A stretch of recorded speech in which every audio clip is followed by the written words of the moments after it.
নমস্কার, কেমন আছেন সবাই? আমি নন্দিনী, আপনাদের সবাইকে আরো একবার স্বাগত জানাচ্ছি আমার চ্যানেলে আমার আরেকটি নতুন ভিডিওতে। ঘড়ির কাঁটা বলছে এখন সময় সকাল 10টা মতো বাজে। সকালবেলা ঘুম থেকে উঠে অঝোর ঝড়ে বৃষ্টি, তার মধ্যেও রাইকে স্কুলে যেতে হয়েছে। এখন খানিকটা যেন বৃষ্টিটা একটু থেমেছে, চারদিকে একদম বৃষ্টি স্নাত সকাল যেটা বলা চলে। ব্রেকফাস্ট হয়ে গেছে, চা টা খাওয়া সবকিছু হয়ে গেছে, ঘরের কাজে যাব, তবে তার মধ্যে একটুখানি মনে হলো বারান্দা থেকে এক ঝলক আপনাদের বাইরেটা দেখিয়ে দিই। ব্রেকফাস্ট আর লাঞ্চের মধ্যে বেশ খানিকটা আমি সময় পাই, যার মধ্যে আমি ঘরের টুকিটাকি কাজগুলো করি। তো ডাস্টিং তার মধ্যে একটা অন্যতম কারণই। বেশ কিছুদিন ধরে লক্ষ্য করছিলাম যতই ডাস্টিং করি না কেন, ঘরের দেওয়াল থেকে আরম্ভ করে ফার্নিচারে একটা যেন ধুলোর পরত সবসময় পড়েই থাকে। এবং ফার্নিচারগুলোকে যে একটুখানি যে ডিআইওয়াই সলিউশন দিয়ে যে পলিশ করা, সেই অনেকটা অনেক দিন হয়নি। তো আজকে মনে হলো যে আজকে যখন বেশ খানিকটা সময় রয়েছে, তাহলে একটুখানি ঘরের এই টুকটাক কাজগুলো করা যাক। ডাস্টিং করার জন্য এই যে ব্রাশটা, এই ব্রাশটা কিন্তু আমার কাছে একদম পুরো লাইফ সেভার। আমার এতটুকু কষ্ট হয় না এবং ভীষণ নিখুঁতভাবে, মানে একটা কাপড়ের অংশ দিয়ে যদি কোনোভাবে ডাস্টিং করি তাহলে এতটা ভালো হয় না যতটা একদম এই ব্রাশটা করে দেয়। একদম কোণ কানাজগুলোকে খুব সুন্দরভাবে পরিষ্কার হয়ে যায়। স্বভাবতভাবেই আমার ডাস্টিংয়ের যে কাজটা সেটা কিন্তু অনেক ইজি হয়ে গেছে এই ব্রাশটার জন্য। আর এই ল্যাম্পশেডটা আমার একটা বান্ধবী দিয়েছিল। তো যেহেতু আমার খাটের পাশে সাইড টেবিল নেই এই দিকটাতে, তো সেই জন্য ড্রেসিং টেবিলের একটা কোণেই আমি এই ল্যাম্পশেডটা রেখেছি। কাজগুলোকে অনেক দিন হলো পরিষ্কার করছি, কিন্তু অনেকে কলিন দিয়ে পরিষ্কার করেন, কিন্তু আমি না কলিন দিয়ে পরিষ্কার করি না, আমি একটা ডিআইওয়াই সলিউশন দিয়ে করি। আপনাদের সাথে সেটা আমি আগেও ভিডিওতে শেয়ার করেছি। যারা ধরুন দেখেননি বা যারা জানেন না তাদেরকে আমি একবার বলে দিই। আমি একটা এরকম স্প্রে বটলের মধ্যে ধরে নিন 50% আমি জল নিয়ে নিই, তার মধ্যে ভিনিগার দিই, ডিশওয়াশিং সোপ দিই আর সামান্য একটু খাবার সোডা দিই। এতে কি হয় না, একদম মানে পরিষ্কার ঝকঝকে তকতকে হয়। কলিন দিয়ে মুছলে আমি দেখেছি কোথাও যেন একটুখানি অয়েলি অয়েলি ব্যাপারটা থেকে যায়। এইটা দিয়ে করলে কিন্তু সেটা হয় না। আর এই আরেকটা স্প্রে বটলে আমি একটা এরকম ভাবে ফার্নিচার, মানে চটজলদি বলতে পারেন পলিশের মতো একটা ব্যাপার কাজ করে, তো সেইটা তৈরি করি। সেটা হচ্ছে কিছুই না, একটু জল দিই, তার মধ্যে 2 রকমের তেল দিই, আমন্ড অয়েল আর অলিভ অয়েল, আর তার সাথে সামান্য একটুখানি আমি ভিনিগার দিই। তো ভিনিগার কি করে, যদি কোনো ফার্নিচারে কোনো স্টেন থাকে সেই স্টেনটাকে তুলে দেয়। আর জল আর তেলের যে সংমিশ্রণ, সেটা এই ফার্নিচারের যে একদম উড যে পলিশটা, সেই পলিশটাকে বহুদিন পর্যন্ত মেনটেন করতে কিন্তু সাহায্য করে। তো আমার এই যে ফার্নিচারগুলো, এগুলো আমার বিয়ের ফার্নিচার বলতে পারেন, প্রাগৈতিহাসিক যুগেরই, কিন্তু আমি এইগুলো এইভাবে মেনটেন করে রেখেছি বলে এখনো পর্যন্ত এগুলো এত সুন্দর রয়েছে। যারা এইরকম কাঠের ফার্নিচার রয়েছে, যদি মনে করেন এরকম একটা সলিউশন বানিয়ে নিতে পারেন, সেটা তো ওই 50% জল দেবেন, তার মধ্যে ধরে নিন 4 টিস্পুন মতো অলিভ অয়েল অথবা আমন্ড অয়েল অথবা নারকোল তেল দিলেও হয়, আর তার সাথে অল্প একটু ভিনিগার দেবেন। তো যাই হোক, আমার ড্রেসিং টেবিল, খাট এগুলো মোটামুটি মোছা হয়ে গেছে। আর রইলো এই ওয়ার্ড্রোবটা, এটাকেও এখন আমি একটুখানি ভালো করে মুছে নেব। তাহলে কিন্তু আমার যে বেডরুমের যে এই ফার্নিচার মোছামুছির যে কাজটা, সেটা কিন্তু অনেকটাই হয়ে যায়।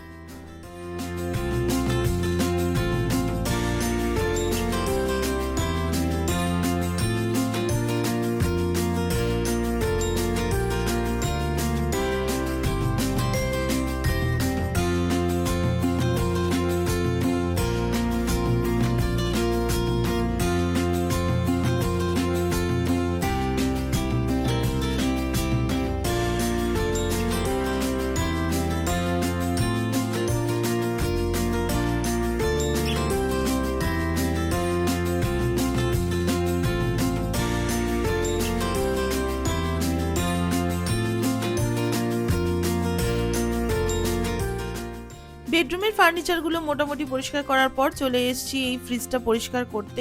এই ফ্রিজটা যেহেতু একদম মিরর ফিনিশ, তো সেই জন্য এখানে হাতে মানে যে যেভাবেই ইউজ করুক না কেন ভীষণ মানে তাড়াতাড়ি আর কি স্টেইনটা বোঝা যায়, হাতের দাগটা বড্ড বেশি প্রকট হয়ে যায়।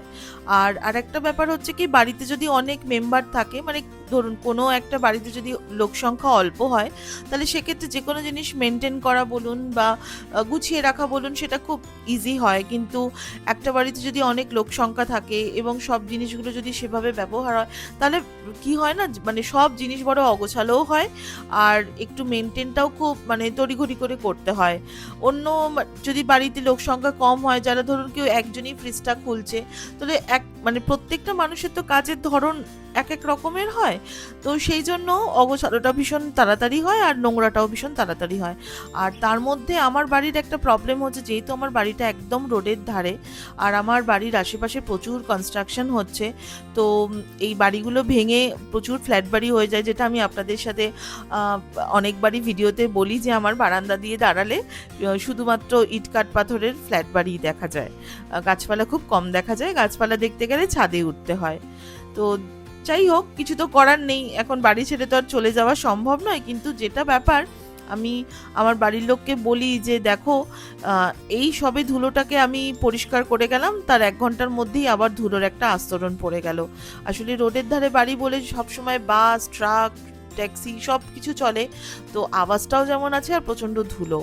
তার মধ্যে তো এই কনস্ট্রাকশনের ব্যাপারটা তো একটা অ্যাডেড প্রবলেম, কিছু করার নেই। তো আমি সেটাই বলি যে এত ধুলো যদি ফার্নিচারেই দেখতে পারি আর পরিষ্কার করি, না জানি আমাদের হার্ট আর লাংসের অবস্থাটা কি হচ্ছে। তবে আমার মতো যাদের বাড়ি এরকম রাস্তার ধারে, তারা আশা করি এই প্রবলেমটা, আমার প্রবলেমটার সাথে আপনারাও সেটা রিলেট করতে পারছেন, কিন্তু কিছু করার নেই। তো যাই হোক, আমার সব কিছু ডাস্টিং হয়ে গেছে, ঝাড়াঝুড়ি হয়ে গেছে, চলে এসেছি রান্নাঘরে, দুপুরের একটু লাঞ্চের ব্যবস্থা করছি। বাদবাকি রান্না আমার মোটামুটি হয়ে গেছে। তো আজকে চিংড়ি মাছের আমি একটা রেসিপি বানাবো, তো ভাবলাম সেটা আপনাদের সাথে শেয়ার করি। আমরা তো অনেক রকমভাবে চিংড়ি মাছের মালাইকারি খাই, তো আজকে একটুখানি অন্যরকমভাবে করলাম। আসলে ব্যাপারটা হচ্ছে কি, মা বলুন আমার বলুন, নারকেলটা সবসময় নারকেলের সাথে একটা সর্ষে পড়লে না ব্যাপারটা অনেক বেশি রিচ হয়ে যায়, যার জন্য সেটা অনেক হজম হতে খুব কষ্ট হয়। তো আমি এখন কি করেছি, তো যে চিংড়ি মাছগুলোকে ভালো করে ধুয়ে পরিষ্কার করে নিয়ে তেলের মধ্যে একটুখানি ভেজে নিয়েছি। এবার ওই ভাজা তেলটার মধ্যেই মিক্সিতে বেটে নিয়েছিলাম পেঁয়াজ, আদা, রসুন, সেটা ওর মধ্যে দিয়ে দিয়েছি। দিয়ে এবারে রেগুলারের যে মশলা, ধরুন নুন, হলুদ, লঙ্কা গুঁড়ো, জিরে গুঁড়ো, সেইটা দিয়ে মশলাটাকে খুব ভালো করে কষিয়ে নেবো যতক্ষণ না তেল ছাড়ে।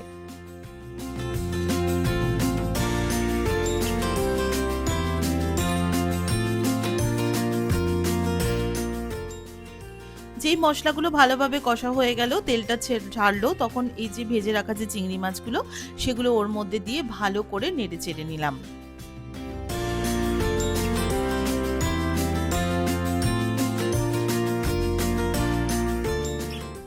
এবারে এর মধ্যে অ্যাড করে দিচ্ছি সর্ষে আর পোস্তর পেস্ট। আচ্ছা, এটা কিন্তু বাড়িতে তৈরি যেটা, সেটা নয়, মিক্সিতে বাটা নয়, এটা যেটা রেডিমেড কিনতে পাওয়া যায় দোকান থেকে, তো সেটাই। এর মধ্যে সর্ষের পরিমাণ ভীষণই কম থাকে, আর পোস্ত বলে যেটা দেয় আশা করি সেটা পোস্তই থাকবে, কিন্তু যাই হোক ওই একটা স্মেল হয়, সেটাই। তারপর আমি এর মধ্যে একটু অ্যাড করে দিলাম গরম জল। গরম জলটা দিলে না খাবারের টেস্টটা কিন্তু খুব এনহ্যান্স হয়, তো সেক্ষেত্রে গরম জলটা দেবেন যদি এই রেসিপিটা ট্রাই করেন। তো তারপরে মাছটাকে একটুখানি ভালোভাবে ফুটতে দেবো। আচ্ছা, এই মাছটা একটু মিষ্টি মিষ্টি হয়, তো সেই জন্য একটুখানি মিষ্টি অ্যাড করলাম, তবে এত মিষ্টিও নয় যে একদম পায়েসের মতো খেতে লাগবে, যেমন নুন মিষ্টিটা মোটামুটি ব্যালেন্স করার মতো। তারপরে চাপা দিয়ে বেশ খানিকক্ষণ আমি হতে দেবো। তার মধ্যে যেটা কি ইনগ্রিডিয়েন্টস অ্যাড করছি সেটা হচ্ছে কোকোনাট মিল্ক। এখানে যদি আমি নারকেল গুঁড়ো দিতাম তাহলে ব্যাপারটা অনেকটা বেশি রিচ হয়ে যেত, তো সেই জন্য নারকেল গুঁড়ো আমি দিইনি। আর বাড়িতে আমার নারকেল ছিলও না যে আমি হাতে নারকেলের দুধটা বার করে নেবো, তো সেই জন্য বাইরে থেকে কেনা যে রেডিমেড কোকোনাট মিল্ক হয় সেটাই এর সাথে অ্যাড করলাম। এটা খেতে ভীষণ ভালো হয়, এবং যাদের বাড়িতে একটুখানি ধরুন হজমের প্রবলেম রয়েছে তারা কিন্তু এভাবে করতেই পারেন, এতটুকু কষ্ট হয় না। লাস্টে একটুখানি অ্যাড করে দিলাম কাঁচা লঙ্কা, যেহেতু আমরা একটুখানি ঝালটা খাই, কাঁচা লঙ্কার ঝাল, তো সেই জন্য কাঁচা লঙ্কাটা অ্যাড করলাম। ব্যাস হয়ে গেল আজকে আমাদের চিংড়ির যে মালাইকারি বা চিংড়ির একটা তরকারি বলতে পারেন সেটা। তো এরপরে আমি লাঞ্চ যেটা আছে স্নান টান করে পুজো টুজো করে এসে লাঞ্চের আয়োজন করছি। তো আজ আমাদের লাঞ্চ মেনুতে কি ছিল সেটা আপনাদের এক ঝলক দেখিয়ে দিই। ছিল ভাত, আর এটা হচ্ছে ইলিশ মাছের মাথা দিয়ে সবজি দিয়ে একটা তরকারি, আর ওটা হচ্ছে পুঁই শাক, যার মধ্যে আমি বড়ি দিয়েছিলাম, যার জন্য আমার হাজব্যান্ড বলেছে পুঁই শাকে কেউ বড়ি দিয়ে খায় না, তুমি কেন দিয়েছো। আসলে বড়িটা বাড়ন্ত ছিল তাই ভাবলাম অ্যাড করে দিই। আর এটা হচ্ছে ওই যেটা চিংড়ি মাছের মালাইকারিটা বানালাম সেটা। তো এই হচ্ছে আজ আমাদের সিম্পল বেঙ্গলি লাঞ্চ মেনু। তাহলে চলুন সবার সাথে বসে লাঞ্চটা করি, আর ভিডিওটাও তাহলে আজকে এখানে শেষ করি। দেখা হচ্ছে আপনাদের সাথে নেক্সট ব্লগে, আরও একটা দিনের গল্প নিয়ে আসবো। ততক্ষণের জন্য সবাই খুব ভালো থাকবেন, নিজের যত্ন নেবেন। Take care, tata.